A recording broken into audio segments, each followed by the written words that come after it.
The kind of peasant brain conspiracy theories that are spawning so much radicalism and violence in our present time are not new to us, but we've been through this before and we got through it last time. Let me explain. The world of the early 1900s was as different from the world of the mid 1800s as our digital age is from the age our great grandparents grew up in.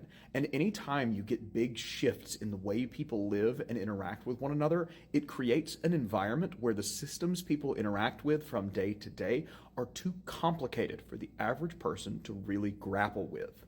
When people struggle to grapple with systems, they still want to understand them, but lacking the specific knowledge or technical expertise that would make them able to understand those systems, they replace genuine understanding with conspiracism, or at least they tend to. In the early 20th century, you had electric fever as a conspiracy theory arguing that all of the power lines being built around the industrial world were going to give people a sort of madness and fry their brains. You had a belief that was rather widespread in the United States that Irish Catholic migrants, my ancestors, were secretly working with the Pope to dig a tunnel between New York and the Vatican.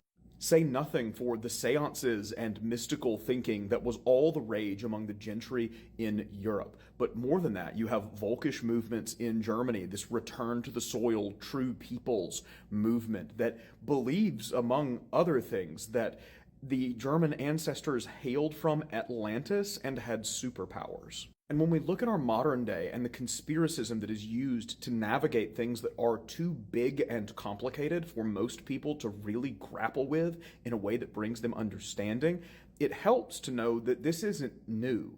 And as people get used to the complexity, the conspiracism dies down. Our digital world is about as complicated as a thing can be, and whether it is algorithms guiding our thinking or the disconnected sort of socialization we get interacting online, the world we live in today is incredibly different from the one that our parents grew up in. It's no wonder that people have trouble explaining it or understanding it, because the people that they would look to first for guidance, their parents, did not live in this world that we live in now.